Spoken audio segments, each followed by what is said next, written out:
ഇന്നൊരു Christmas jumper എടുക്കാൻ പോയതാണ്. പക്ഷേ ഇവിടെ വന്നപ്പോൾ ക്രിസ്മസ് ജമ്പറിന് എല്ലാം ഒരു ഹാലോവിൻ ടച്ചായിരുന്നു. അതുകൊണ്ട് തന്നെ ഒന്നും വാങ്ങാതെ വീട്ടിലെത്തി.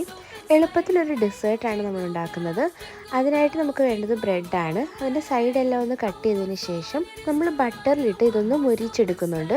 ഇനി ഇതൊന്ന് സ്ക്വയറായിട്ട് കട്ട് ചെയ്യുക. ഞാനിവിടെ ഒരു കേക്ക് ടീനാണ് എടുത്തിരിക്കുന്നത്. ആദ്യമായിട്ട് കുറച്ച് കസ്റ്റാർഡാണ് ഒഴിച്ചു കൊടുക്കുന്നത്. അതിനുശേഷം നമ്മുടെ ഈ ബ്രെഡ് പീസുകളെല്ലാം നമ്മളിങ്ങനെ നിരത്തുവാണ്. കസ്റ്റാർഡിൻ്റെ വീഡിയോ ഞാൻ ഓൾറെഡി ഷെയർ ചെയ്തിട്ടുണ്ട്.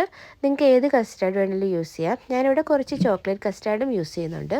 ഇത് നമ്മൾ കസ്റ്റാർഡ്, ബ്രെഡ് അങ്ങനെ ഓരോരോ ലെയറായിട്ട് എടുക്കാവുന്നതാണ്. നിങ്ങൾക്ക് ബ്രെഡ് തീരുന്നത് വരെ ഇതുപോലെ ലെയർ കണ്ടിന്യൂ ചെയ്യാവുന്നതാണ്. ഇതിന് ശേഷം നമ്മളിത് ഫ്രിഡ്ജിൽ വെച്ചൊന്ന് തണുപ്പിക്കണം. ഞാനിവിടെ 2 മണിക്കൂർ വെച്ചിട്ടുണ്ടായിരുന്നു. മേളിൽ ചോക്ലേറ്റ് കസ്റ്റാർഡ് ഇട്ട് കൊടുത്തിട്ടുണ്ട്. ഇനി ഫ്രിഡ്ജിൽ നിന്ന് എടുത്തതിന് ശേഷം കുറച്ച് കൊക്കോ പൗഡർ ഒന്ന് തൂകി കൊടുക്കുന്നുണ്ട്. വളരെ ടേസ്റ്റിയാണ്, എളുപ്പത്തിൽ ഉണ്ടാക്കാം. അപ്പോൾ ട്രൈ ചെയ്ത് നോക്കണം. Thank you for watching.